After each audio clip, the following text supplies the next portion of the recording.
Boa tarde. Olá, boa tarde. Tudo Tudo bom? bem? Tudo jóia com vocês? Tudo bem. Vou mandar lá no grupo sala aberta.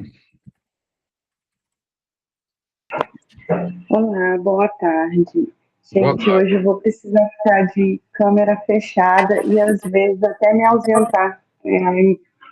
A imobiliária mandou colocar um armário agora aqui, assim, do nada, tipo, me avisou. Então eu vou acompanhar meio em off aqui, tá bom? Tranquilo. Olá, Cíntia, tudo bom? Vamos esperar um pouquinho. Não precisa ser necessariamente 5 minutos, mas até umas 16h03 e a gente começa. Olá, Vanesca. Olá, Priscila. Vou já transmitir aqui o texto. A gente parou numa parte muito interessante no encontro passado. Eu vou, então, como de praxe, né? Vou, para a gente retomando, né, recordando uma provocação que o Lacan faz em relação ao tempo dele e que, de algum modo, essa foi a leitura que eu trouxe também, isso serve para nós hoje, né? Não sei se a maioria de vocês, uma parte, pelo menos, eu espero, tomou consciência do seguinte: quando, neste instante, eu falo de agora, 1954, este ano novo em folha, novinho, se observa a maneira pela qual os diversos praticantes da análise pensam, exprimem, concebem a sua técnica, dizemos-nos que as coisas estão num ponto a que não é exagerado chamar a confusão mais radical. Coloco vocês a par de que, atualmente, entre os analistas e dos que pensam o que já diminui o círculo, não existe talvez um único que tenha no fundo a mesma ideia que qualquer outro dos seus contemporâneos ou vizinhos a respeito daquilo que se faz, daquilo a que se visa, daquilo a que se obtém, daquilo de que se trata na análise, né? A gente parou aqui no encontro passado, se eu não estou enganado, eu recordo isso, e ele situou essa pergunta que eu acho que é fundamental, tá em itálico, ele deve ter colocado alguma ênfase. O que fazemos quando fazemos análise, né? A partir disso que o Lacan vai mobilizar os textos técnicos do Freud, escritos técnicos, que é o título do seminário 1, né? E então a gente vai dar sequência, se alguém quiser comentar algum aspecto, fica à vontade, em qualquer momento da leitura vocês podem me interromper, me cortar mesmo, falar, perguntar, enfim, fiquem à vontade, tá? Se for muita gente, a gente usa a mãozinha, mas até precisar, é só falar. Fiquem à vontade de abrir o microfone e falar, tá bom? Então, vamos seguir.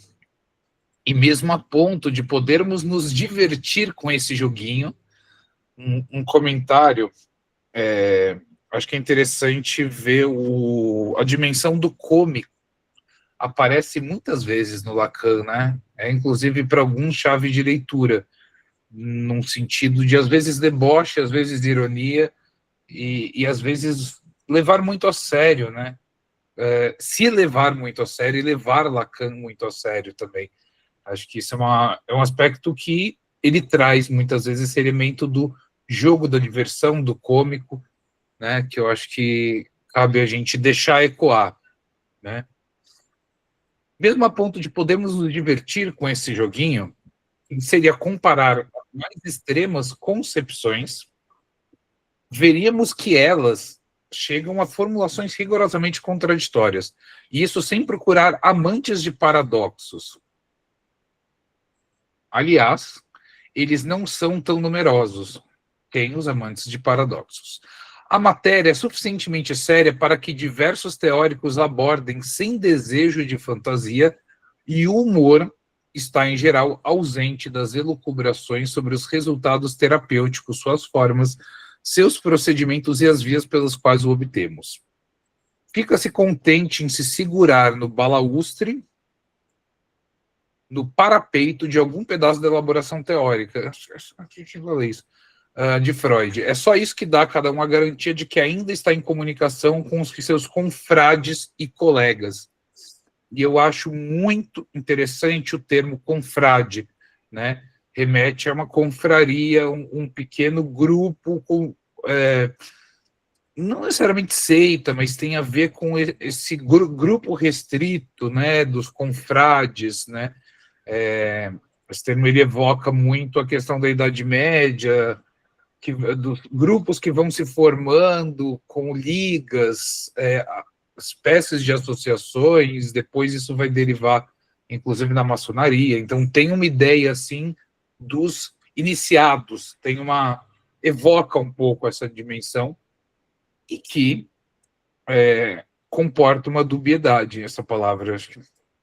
É por intermédio da linguagem freudiana que uma troca é mantida entre praticantes que manifestamente têm concepções bastante diferentes da sua ação terapêutica, e além do mais, da forma geral, dessa relação interhumana que se chama psicanálise.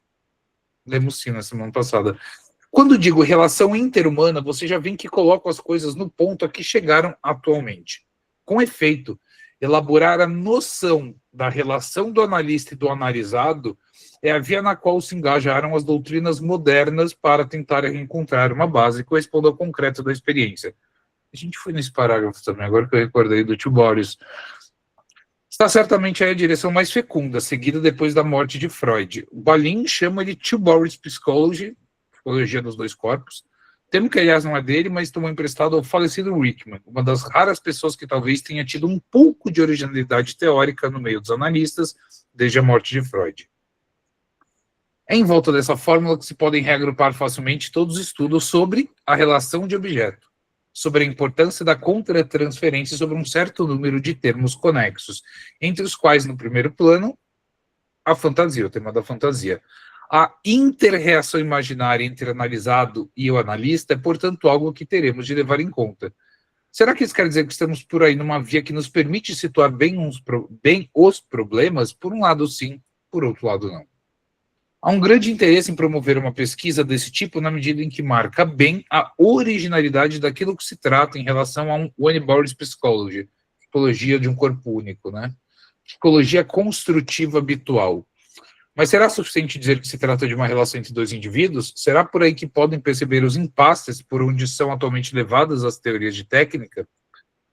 Por enquanto, não posso lhe dizer mais sobre isso, ainda que para aqueles que são aqui frequentadores deste seminário, deva-se entender que não há uma Tio Boris Psychology sem que intervenha um terceiro elemento. Se a palavra é tomada como ela deve ser, como ponto central de perspectiva, é numa relação a 3 e não numa relação a 2 que se deve formular na sua completude a experiência analítica.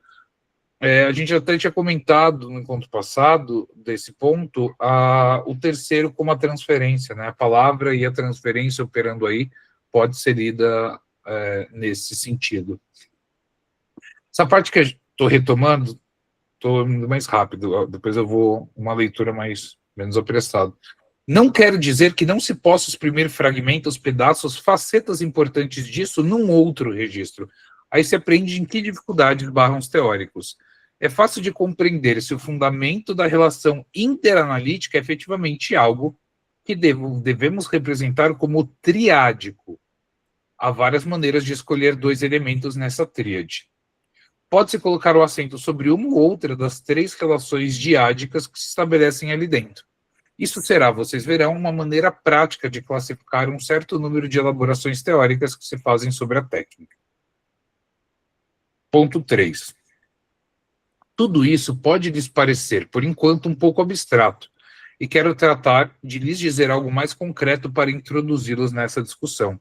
Você vê aqui o Lacan, ele tem um cuidado com quem está escutando, né? Depois ele abandona isso. Vou evocar rapidamente a experiência germinal de Freud, que falei há pouco, para em suma, é nisso que consistiu, em parte, o objeto de nossas aulas do último trimestre, inteiramente centrado em torno dessa noção que é a reconstituição completa da história do sujeito, que é o elemento essencial, constitutivo e estrutural do progresso analítico. Creio ter demonstrado a vocês que Freud partiu daí. Trata-se cada vez para ele da apreensão de um caso singular. É nisso que está o valor de cada uma das 5 grandes psicanálises. As 3 que já vimos, elaboramos, trabalhamos juntos os anos precedentes, demonstram isso para vocês. O progresso de Freud e sua descoberta está na maneira de tomar um caso na sua singularidade. Tomá-lo na sua singularidade, o que quer dizer isto? Quer dizer, essencialmente, que para ele, o interesse, a essência, o fundamento, a dimensão própria da análise é a reintegração pelo sujeito da sua história, até os seus últimos limites sensíveis, isto é, até uma dimensão que ultrapassa de muitos limites individuais. Fundá-lo, deduzi-lo, demonstrá-lo a partir de 1000 pontos textuais em Freud é o que fizemos juntos ao longo destes últimos anos. O que revela essa dimensão é o acento colocado por Freud em cada caso sobre os pontos essenciais a conquistar pela técnica, e que são o que chamarei de situações da história. Será um acento colocado no passado, como pode parecer à primeira vista? Mostrei a vocês que não era tão simples assim. A história não é o passado, a história é o passado, na medida em que o historiado no presente, porque foi vivido no passado. O caminho da restituição da história do sujeito toma a forma da procura da restituição do passado. Ou seja, ela é colocada sobre o arco temporal, sem entrar no mérito se ele existe ou se é imaginário, mas ele é constitutivo desse processo, tá? Essa restituição deve ser considerada como ponto de mira visado pelas vias da técnica. Vocês verão marcado ao longo da obra de Freud, onde, como lhes disse, as indicações técnicas estão por toda parte, que a restituição do passado permaneceu até o fim no primeiro plano de suas preocupações. É por isso que em torno dessa restituição do passado se colocam as próprias questões que são abertas pela descoberta freudiana e que não são nada menos do que as questões até aqui evitadas, inabordadas na análise. Quero dizer, isto é, aquilo que dizem respeito às funções do tempo na realização do sujeito humano. Então aqui ele demarca esse elemento que eu trouxe, né, da função, aquele, eu falei relação, ele traz como função do tempo. Quando se volta à origem da experiência freudiana, quando digo origem, não digo origem histórica, mas nascente. Não sei qual é o termo, mas, enfim, acho que no francês não tem essa questão. Vou trazer uma questão exterior ao texto, mas que pode ajudar a gente a pensar. Isso, com certeza, no Freud tem um papel importante. A palavra origem, no alemão, ela é Grund, enfim, Grund, ela é origem enquanto fundamento, enquanto origem no sentido de originário, não no sentido que uma vez ocorreu, mas no sentido de que é constitutivo, né? De que constitui. Então, sempre que, é nesse sentido que a gente às vezes fala que todos, quando fazem análise, estão reinaugurando, por assim dizer, a psicanálise, a descoberta do inconsciente que o Freud faz. Então, é essa ideia de origem que me parece que o Lacan quer evocar aqui. Não de origem histórica, mas aquilo que funda, que estabelece, que dá fundamento, né? Então, eu trouxe um termo do alemão, e aí o alemão para o Freud teria importância, não é o caso do Lacan aqui, parece, mas ajuda a gente a pensar da origem não só no sentido histórico, né? Porque origem no sentido histórico a gente pode pensar, é uma época primitiva da psicanálise quando Freud desenvolveu. Não é nesse sentido primitivo no sentido temporal que ocorreu antes e ficou. Não, é que ele sempre se refunda, a ideia de fundamento, né? De origem enquanto fundamento. Damos-nos conta de que é isso que faz sempre viver a análise, apesar das roupagens profundamente diferentes que lhe são dadas. Freud acentua e reacentua sempre a restituição do passado, mesmo quando com a noção das 3 instâncias psíquicas, ou seja, o eu, o supereu e o isso, vocês verão que se pode mesmo dizer 4. Nossa, eu fiquei curioso agora. Não sei qual é que ele está visando com a ideia da quarta. ele dá, do ponto de vista estrutural, um desenvolvimento considerável, favorecendo por aí uma certa orientação que vai cada vez mais se centrar na relação analítica, no presente, na seção, na sua atualidade mesma, entre as quatro paredes da análise. Então, acho que o Lacan ele articula muito bem essa relação da função do tempo, mas é sempre num presente. As coisas estão sempre presentes na análise.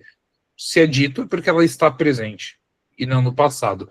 Ainda que ela tenha uma função com o tempo, uma função de tempo, de dimensão temporal, né, de passado, enfim, às vezes até de futuro.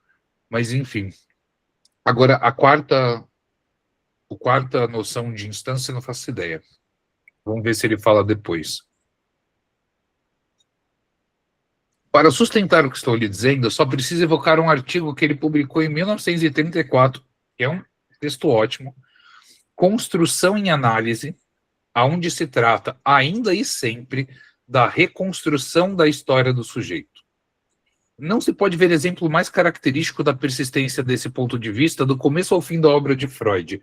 Aí, como que uma insistência última sobre esse tema pivô. Esse artigo é como que o extrato aponta a última palavra daquilo que é colocado em jogo o tempo todo, numa obra tão central quanto O Homem dos Lobos. Qual é o valor do que é reconstruído do passado do sujeito? Acho que tem uma pergunta importante, na medida em que a própria dimensão do recalque vai ser um elemento central na psicanálise freudiana, e dessa busca pela coisa perdida, né? É uma forma de dizer esse processo que foi recalcado e o retorno do recalcado como uma expressão que dá notícia desse processo, né? Qual é o valor do que é reconstruído do passado? Ou seja, quando muitas vezes em linguagem mais lacaniana, eu diria, a gente vai dando ressignificação ao que foi vivido na análise, vai deslocando sentidos, outras narrativas, não é a mesma coisa que o Freud está falando como reconstrução do passado do sujeito? Então, me parece que são linguagens distintas, diferenciadas, de um mesmo fenômeno, de um mesmo processo ocorrendo, né? Isso não quer dizer que a técnica vai ser a mesma, os meios vão ser o mesmo, mas se trata de um mesmo processo. Pode-se dizer aí que Freud chega, mas o sentimos bem em muitos outros pontos da sua obra, a uma noção que emergia ao longo dos encontros que tivemos no último trimestre, e que é mais ou menos esta: o fato de que o sujeito revive, rememora, no sentido intuitivo da palavra, os eventos formadores da sua existência. O fato de que o sujeito revive e rememora os eventos formadores da sua existência não é em si mesmo tão importante. O que conta é o que disso ele reconstrói. Que acho que tem a ver com isso que eu acabei de apontar, né? E não à toa, um ponto que o Lacan não tocou aqui, mas evidentemente está no coração do Lacan, a pulsação do Lacan. Tem toda uma discussão aqui, para quem se interessa sobre interpretação, se interpreta em análise, ou a interpretação é um problema. Tem uma discussão espinhosa, mas que não só o Lacan resolveria. Já Freud, no texto Construções em Análise, ele já traz algo que o Lacan vai desenvolver muito, que é de você construir. Esse processo da interpretação envolve manejo, envolve um momento de você devolver, então não é tão pueril assim em Freud, mas sim, tem um Freud bem do início que achava que ao reviver a coisa, não, você melhoraria dos sintomas, enfim, estudos sobre histeria, eu chamo de uma época mais intelectual, que ele achava que bastava saber o que é o recalcado, e ele vai vendo que não, casos cada vez mais complexos, e nesse texto do Freud, eu quero destacar, o Freud já tem essa concepção dos efeitos da análise, né? Então, isso é importante quando ele vai pensar na noção de construção. É uma leitura que eu faço, pelo menos, e eu queria compartilhar porque tem esse ponto numa discussão que eu não acho que é marginal, mas ela é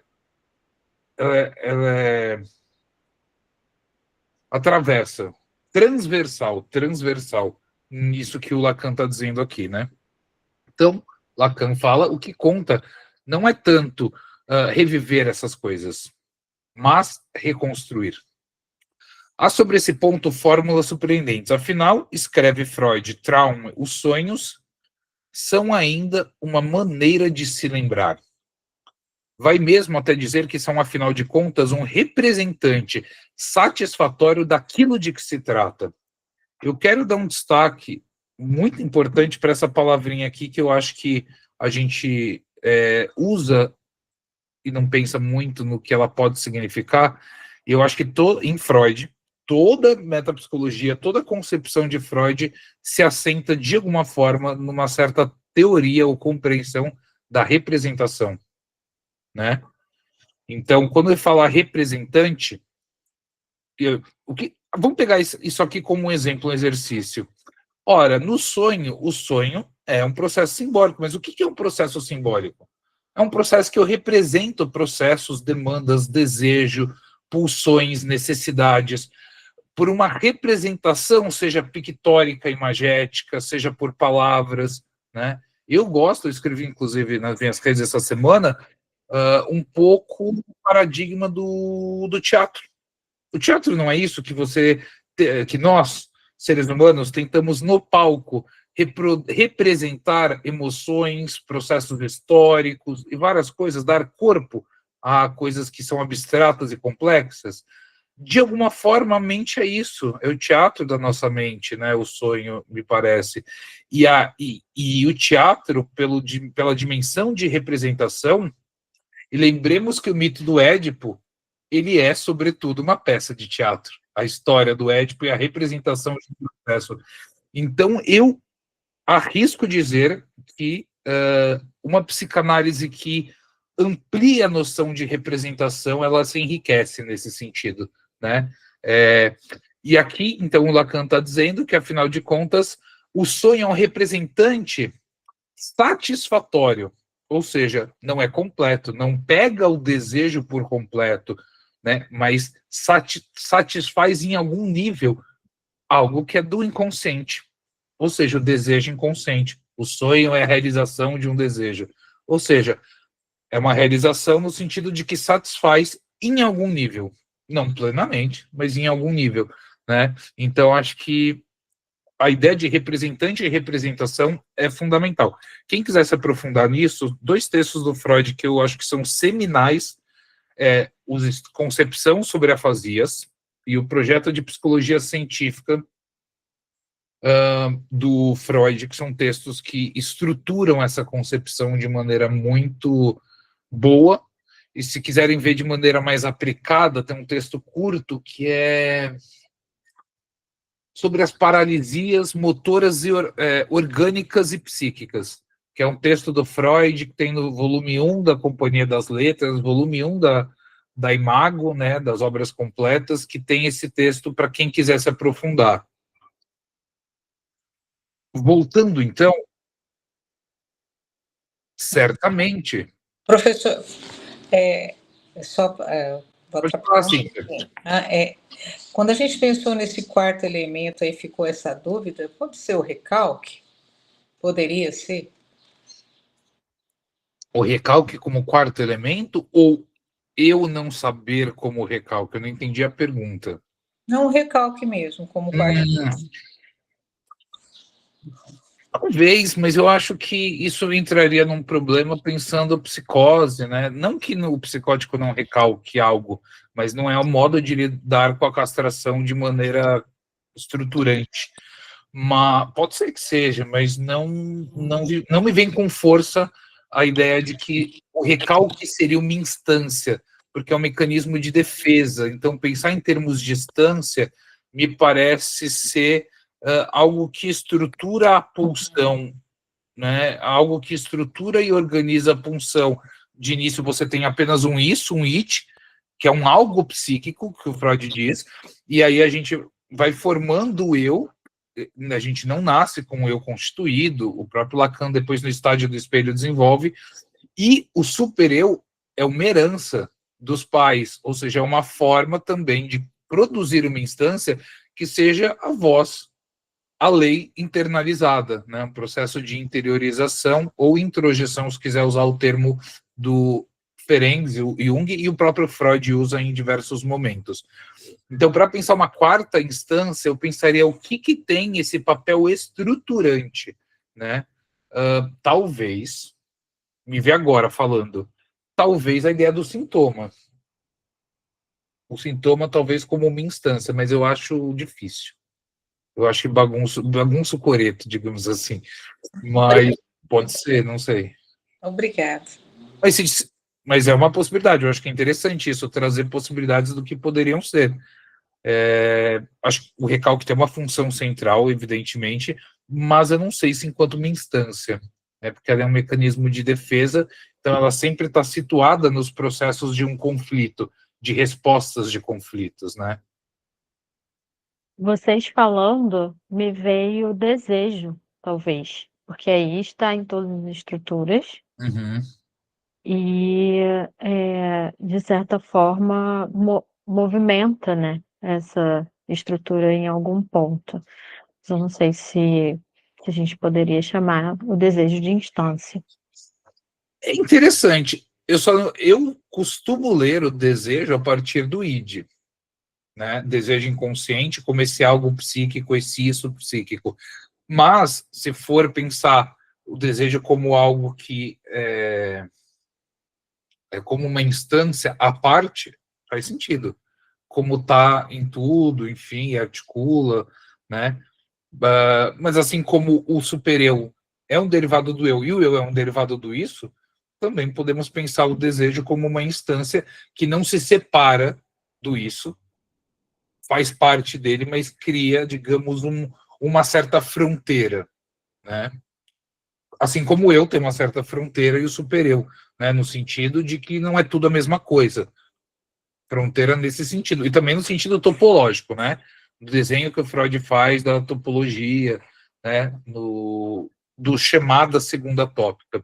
Mas é uma possibilidade de desejo e faz muito sentido. Vamos ver se o Lacan dá pistas. Não tô confiante, não. Acho que vai Não, ser outra coisa.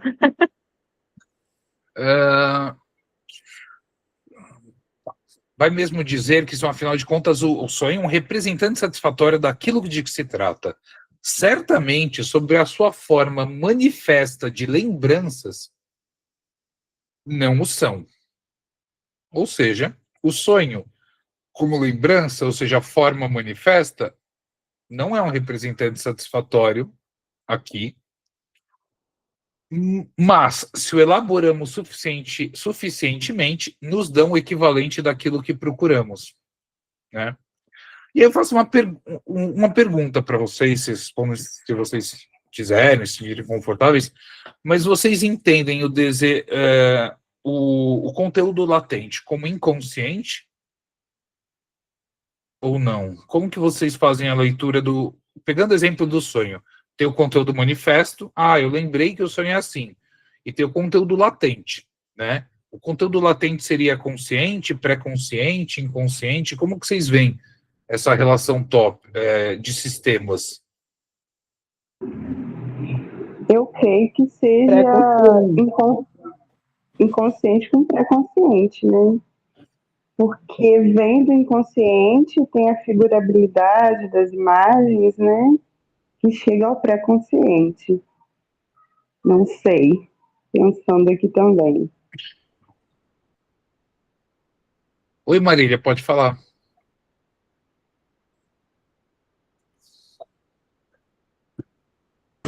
Oi, desculpa, que eu estou escutando a leitura. Hoje eu não estou acompanhando a leitura, eu estou ouvindo e estou fazendo outras coisas. Mas eu falei pré-consciente, né? Latente, a latência significa justamente, na minha interpretação, essa, quer dizer, a iminência de se tornar consciente. É assim que eu interpreto, eu concebo. A minha leitura vai nesse sentido também.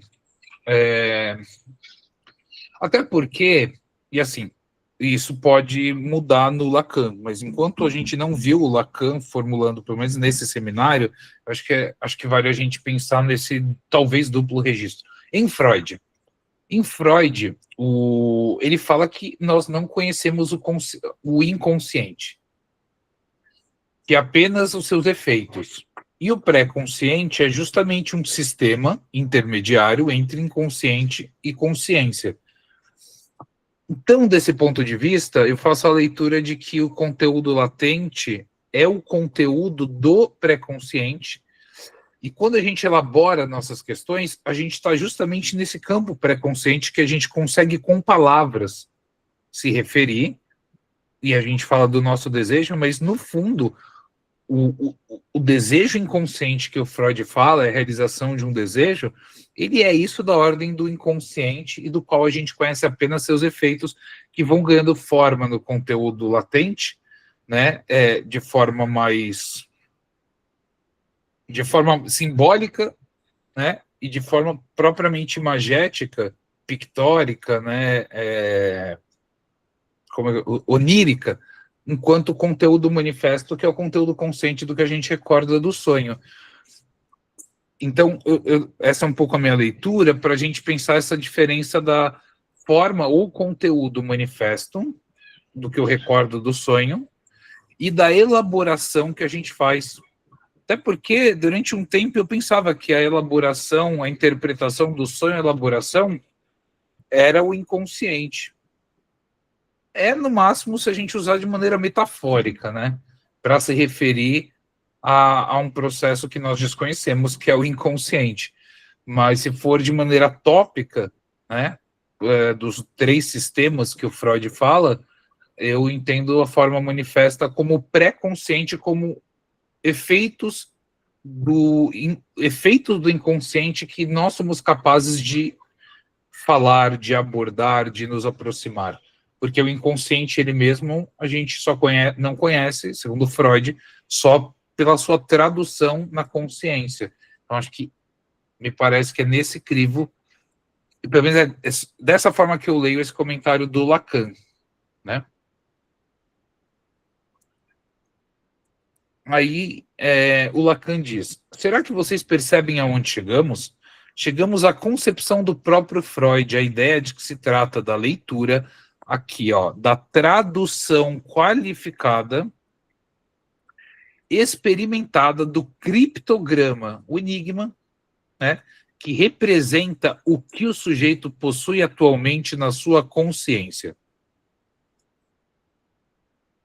Isso é Freud, eu concordo plenamente. O que é que vou dizer dele mesmo? Não somente dele mesmo e de tudo isto, de tudo, isto é, do conjunto do seu sistema, né?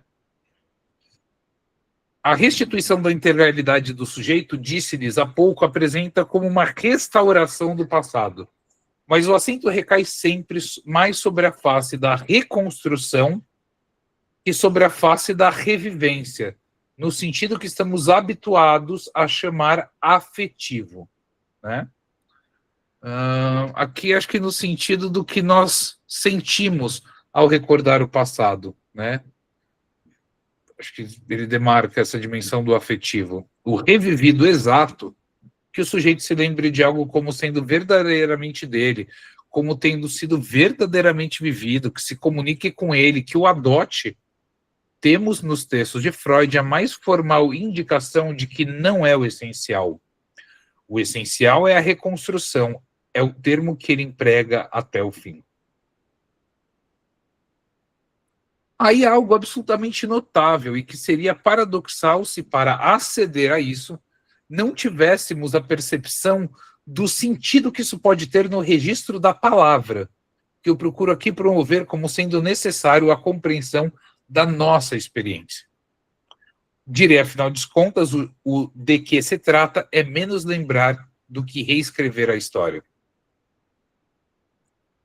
Falo a vocês, e acho que antes desse último trechinho, eu acho que é interessante, inclusive, pensar a relação de uma temporalidade lógica do título do Freud, repetir, recordar, elaborar.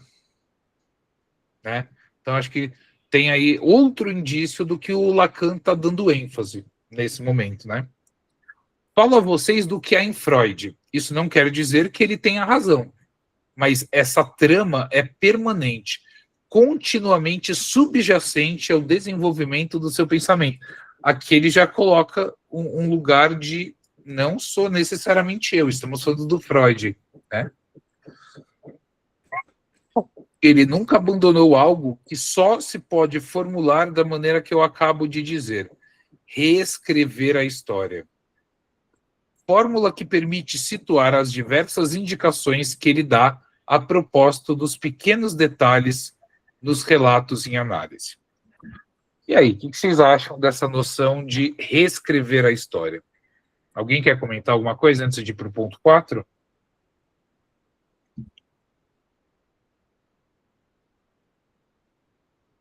O que me vem é ressignificar, dar um novo sentido, e o que o Lacan depois vai desenvolver, né, a cadeia dos significantes.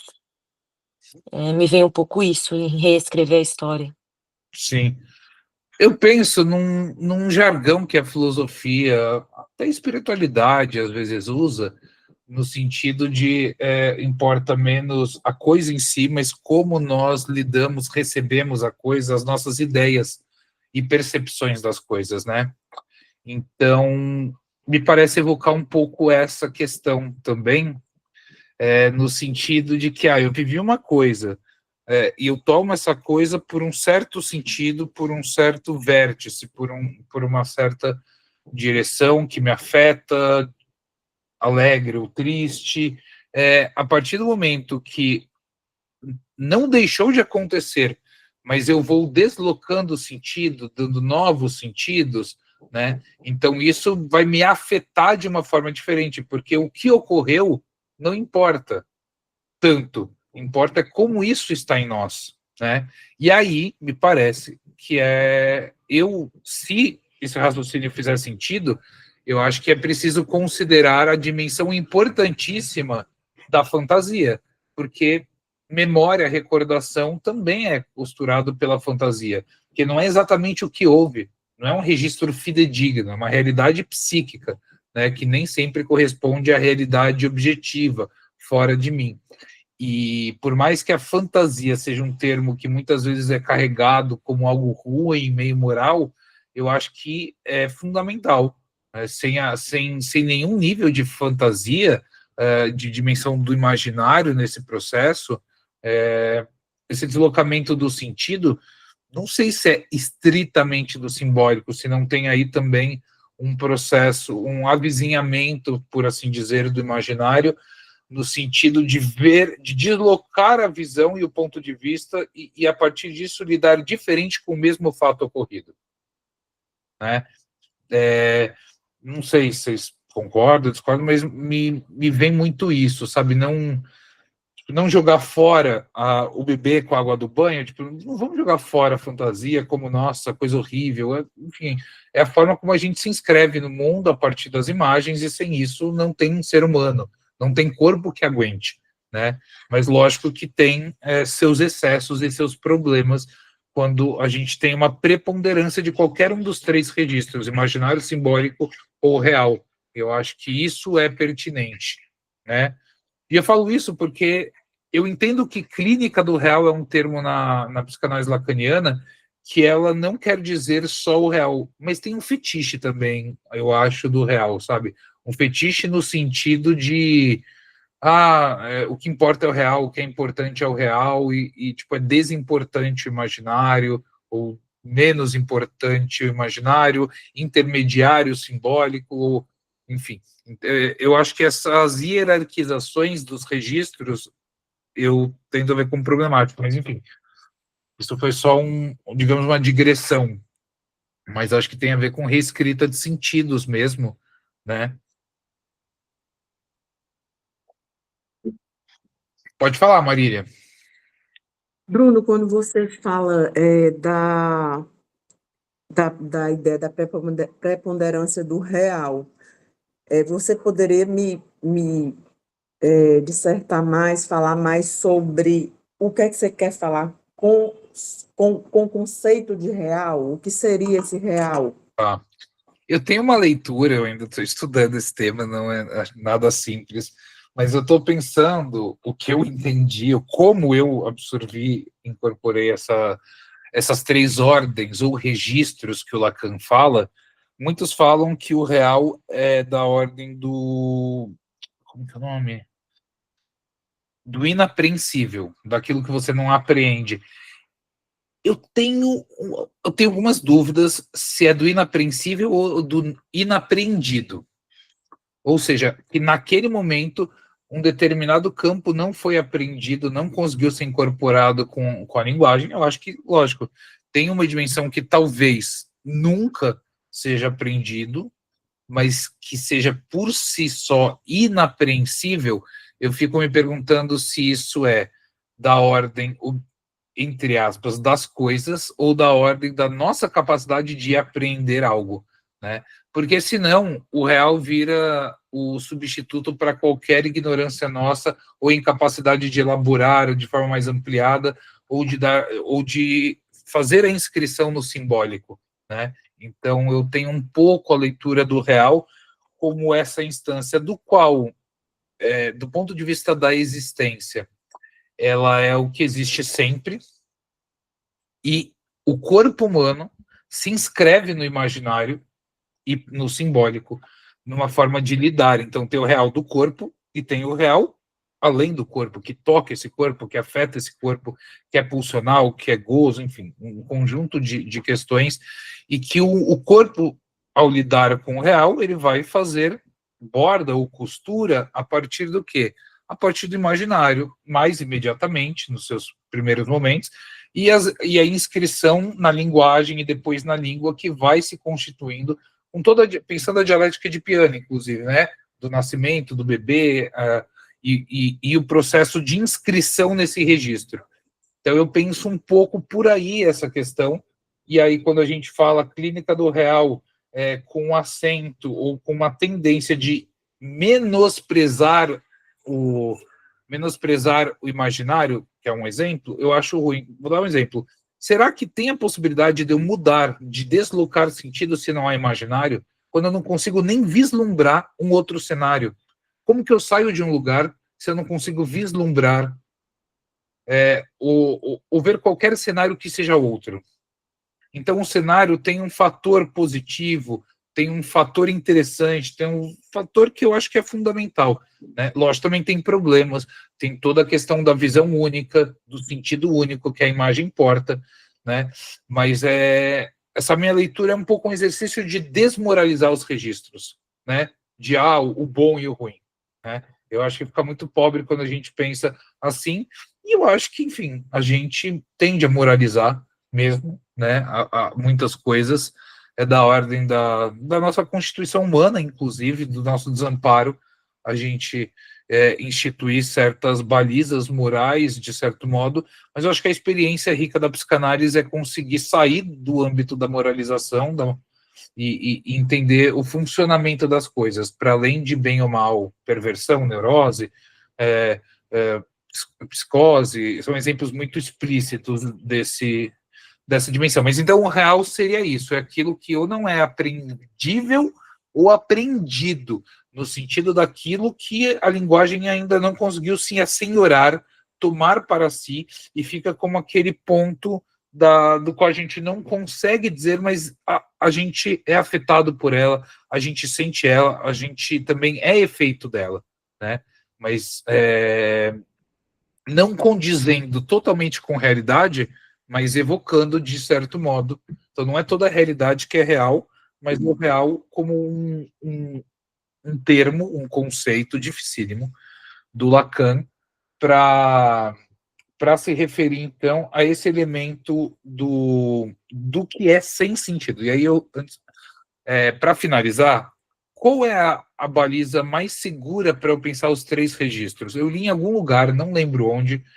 Se vocês souberem quem escreveu isso, pode falar, eu não recordo mesmo, mas o imaginário como aquilo de sentido único, o simbólico como aquele de múltiplo sentido, e o real como sem sentido, né?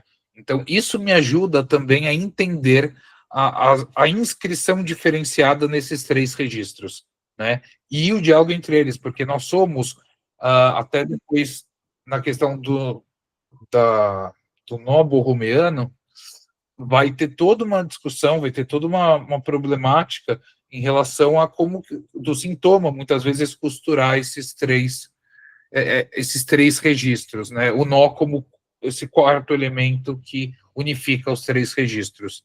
Mas, enfim, isso eu não estudei tanto, mas só para dar uma leitura, porque às vezes eu trago o real, simbólico e imaginário, e isso foi uma dificuldade, ainda é uma dificuldade, claro, mas para mim era, tipo, eu não entendia nada no início, né? Então eu trouxe um pouco a leitura que eu faço. Pode falar, Vanesca, depois a Kelly. Voltando para o texto que você perguntou sobre a questão do reescrever, né, que eles traz aqui trouxe ali no finalzinho, e você mesmo tinha evocado o repetir, recordar, repetir e elaborar do Freud, e eu acho que o reescrever me traz muito essa questão da elaboração. Então, não basta, né? E como ele está falando exatamente do que está lá em Freud, não basta em determinado momento, né? Só recordar. Então, o reescrever seria essa elaboração, no meu entendimento, né? Do que está aqui. Muito bom, concordo. Pode falar, Kelly. Não sei se vou conseguir falar que tinha muito barulho onde eu tô. O livro do... O livro do Coutinho fala, eu li há muito tempo, deve ter sido, ele fala isso no livro O Grande Lacan, o Grande Freudiano. Não, o de Freud e Lacan, volume 1, ele tem 4 volumes. Marco Antônio Coutinho Jorge, ele fala desse, o que você falou, do sentido unívoco, sem sentido, do real, simbólico, imaginário. Só que o outro você falou de uma outra forma, ele falou de um jeito diferente. Como eu não estou em casa agora, mas ele cita essa questão desses 3 registros, né, nesse sentido do sentido unívoco, né, que é o imaginário, o sem sentido, que é o real, e o simbólico, eu não lembro como que ele escreve, mas e nessa linha que você disse, entendeu? É que você mencionou, você não sei onde eu li. Eu li no livro do Coutinho, volume 1, Freud e Lacan. Legal. Esse livro eu não li, mas quando falou Coutinho, eu lembrei que há muitos anos atrás eu li o livrinho de bolso muito pequeno. Foi meu primeiro contato com o Lacan, e eu assustei, evidentemente, né? Larguei, depois estou aqui hoje, né? Mas que era o Lacan, o grande freudiano. Talvez lá ele repita isso, como você falou do Da Marco. Nadia, né? Da Nadia, né? Da Nadia escreve. É muito bom esse livro. Depois eu mando a folha, quando estiver em casa, dessa partinha aí que você citou, tá? Valeu, Kelly. Vamos começar, a gente não vai terminar o ponto 4, mas vamos então retomar o texto, e aqui entra a coisa do réu. Mas nos primeiros seminários, o réu já é outra coisa em relação ao que ele vai falar depois, né? Com a concepção freudiana, afirma o Lacan, que ele expõe, eu poderia confrontar concepções da experiência analítica completamente diferentes. Aqui começa a ficar interessante. Alguns tomam com efeito a análise por uma espécie de descarga homeopática pelo sujeito de sua apreensão fantasiada do mundo. Segundo eles, essa apreensão fantasiada deve, pouco a pouco, no interior da experiência atual, que ocorre no consultório, reduzir-se, transformar-se, equilibrar-se numa certa relação ao real. Esse primeiro real não está em itálico. Me parece que ele trata isso como sinônimo de realidade aqui. Mas, enfim.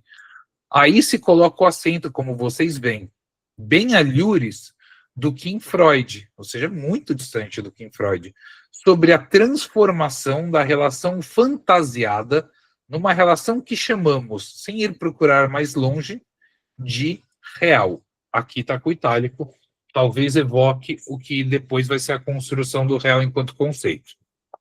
Mas não vou aprofundar porque é o primeiro seminário e não tem uma teoria consolidada. Eu não sei até que ponto tem uma teoria consolidada dos 3 registros nesse período, tem que confirmar. Podemos certamente formular as coisas de um modo mais aberto, bastante nuançado para acolher a pluralidade da expressão, como faz uma pessoa que já nomeei aqui e que escreveu sobre técnica.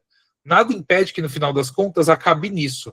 Resultam daí incidências singulares que podemos evocar na ocasião do comentário dos textos freudianos, né? Então, antes de avançar, só reler essa parte, alguns tomam como efeito a análise por uma espécie de descarga homeopática, homeopatia, com uma apreensão fantasiada do mundo, né? E aqui ele não usa real, mas o mundo, e depois ele vai falar que muitos vão então entender como esse esvaziamento ou redução da fantasia e uma transformação em relação ao real.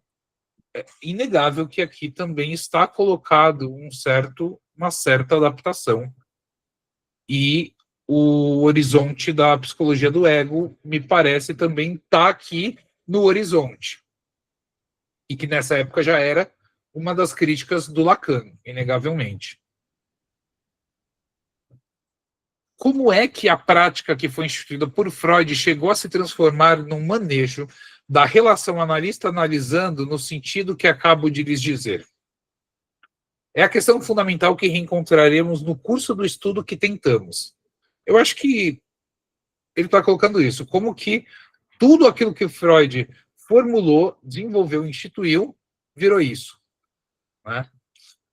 Ou seja, diminuir a dimensão fantasiada, imaginária, e se adaptar ao mundo, por assim dizer, né? A palavra adaptação não está, mas me vem com muita força.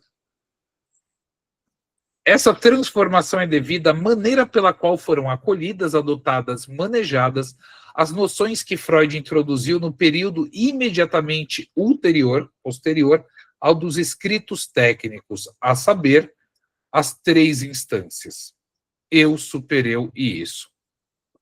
Das 3, a que ganhou a primeira importância foi o ego. É em torno da concepção do ego. Um comentário. Eu não estou entrando no mérito que vai ser importante para o Lacan no seminário 2, mas eu não sei se no 1 ele já diferencia o eu e o ego.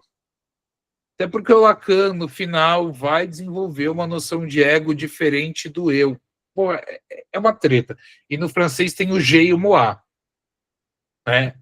São diferentes. É como se fosse o eu e o si. Né? Aí qual que está se referindo ao eu que a gente costuma chamar do imaginário do estádio do espelho? É o je ou o moi? Eu já li o Lacan falando das duas coisas. Então, a gente vai ter que lidar com isso e formar a nossa leitura, nossa leitura, no sentido mais amplo e bonito da palavra leitura que a gente faz de algo, né? Nossa vista. Leitura, inclusive, lembrei, estava escrevendo esses dias, leitura remete, inclusive, à colheita, né? Isso é bonito da leitura. A leitura é aquilo que a gente colhe de determinada coisa, né? Na escuta, enfim. Mas, sobretudo, na leitura também de textos. Então, das 3, a que ganhou foi a do ego. É em torno da concepção do ego que gira, desde então, todo o desenvolvimento da técnica analítica, e aí que é preciso situar a causa de todas as dificuldades que a elaboração teórica desse desenvolvimento prático coloca. É certo que há um mundo entre aquilo que fazemos efetivamente, nessa espécie de antro, onde o doente nos fala. É muito bom. É certo que há um mundo entre aquilo que... Eu fico imaginando assim, o ao vivo acontecendo, a galera, muitos pudicos, não era... Enfim, não imagino que... a alta classe, enfim, toda coisa meio elitista que a psicanálise sempre teve, ouvindo isso.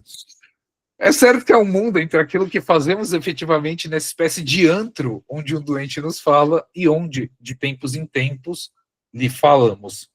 E a elaboração teórica que fazemos sobre isso.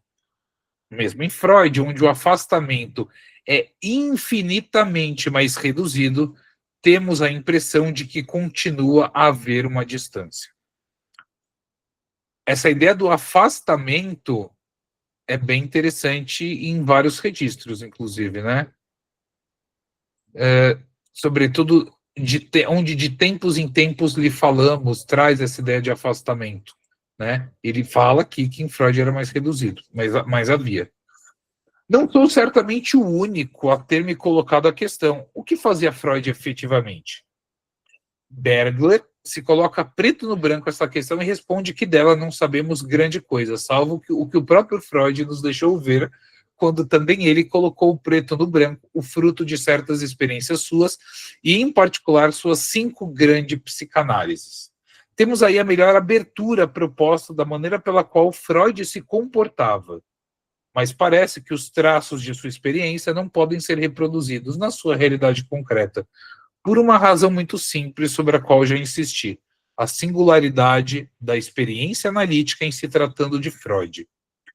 Freud foi realmente aquele que abria essa via de experiência. Isso por si só lhe dava uma ótica absolutamente particular, que é demonstrada pelo seu diálogo com o paciente. O paciente não é para ele, sentimos isso o tempo todo, senão uma espécie de apoio, de questão, de controle no caso, na via em que ele, Freud, avança solitário. Daí o drama, no sentido próprio da palavra de sua pesquisa, o drama que vai, em cada um dos casos que ele trouxe, até o fracasso.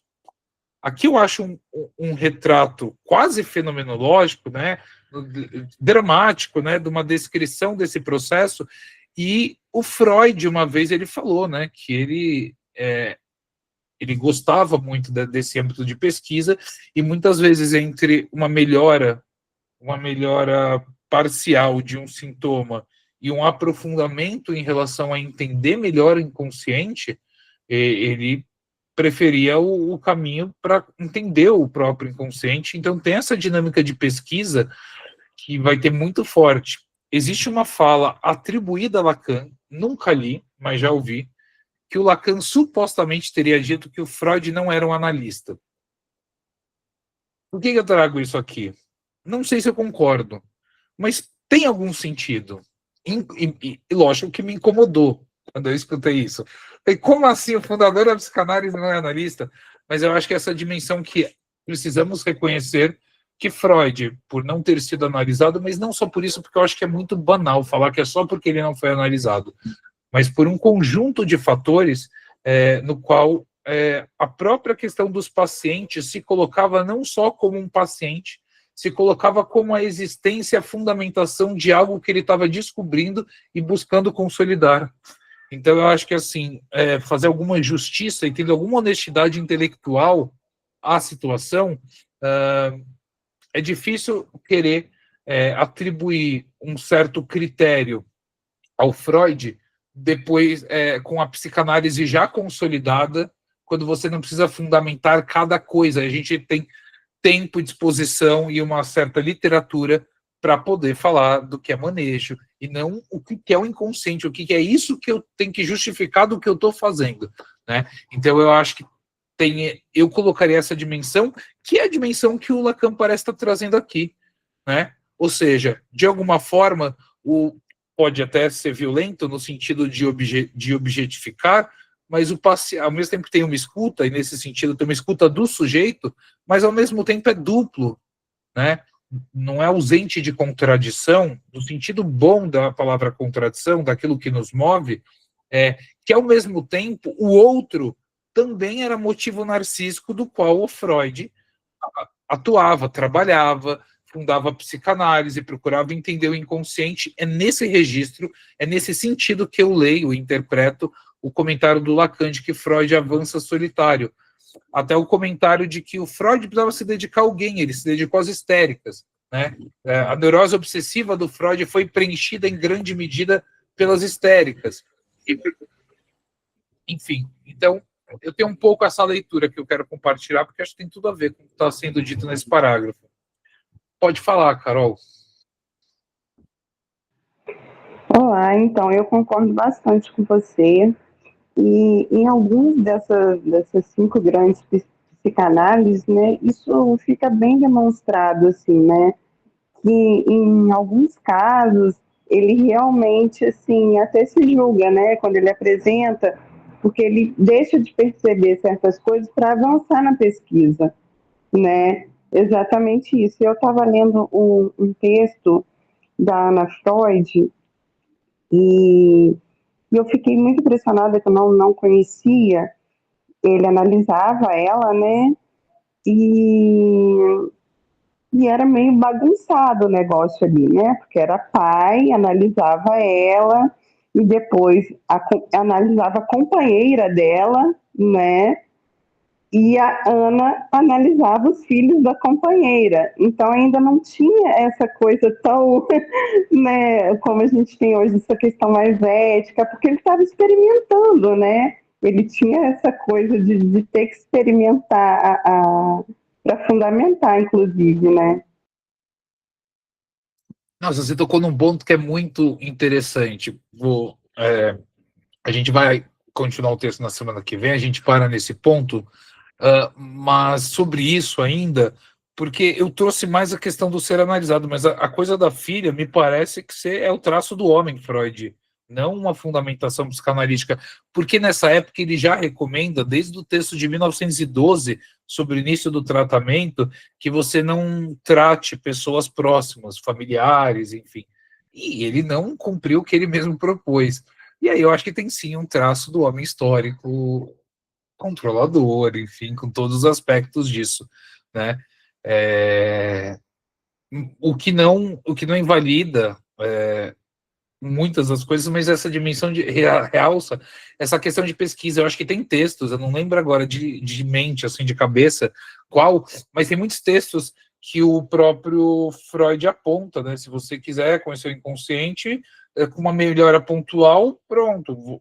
Mas isso não significa que a análise avançou a níveis de elaboração mais profunda do ponto de vista do sujeito e do ponto de vista do Freud, enquanto um homem descobrindo e fundando a psicanálise com a descoberta do inconsciente, né, era um preço que se tinha que pagar.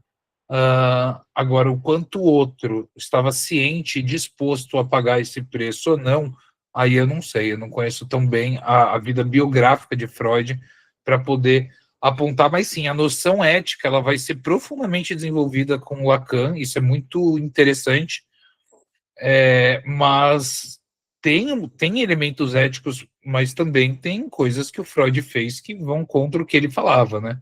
O caso da filha eu acho muito expressivo.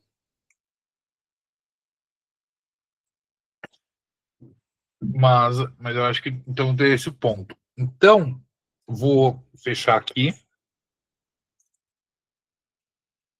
Alguém quer fazer uma fala final? Quer comentar algum aspecto?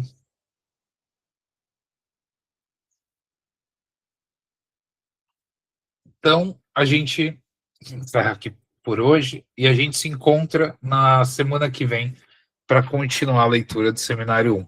Daqui a pouco eu vou subir para o YouTube e eu mandei lá na comunidade, nos avisos, quem não esteve, ontem teve um debate muito bom, com Daniel Reis sobre perversão, e aí tá público no YouTube, vocês podem mandar, se tiver colegas que queiram assistir. Foi assim, eu não senti o tempo passar, foi muito bom. E todo mês a gente vai trazer alguém, vocês podem sugerir nos grupos, me mandar mensagem de temas ou de pessoas para a gente trazer aqui para conversar uma vez por mês, tá bom? Bom final de semana, pessoal.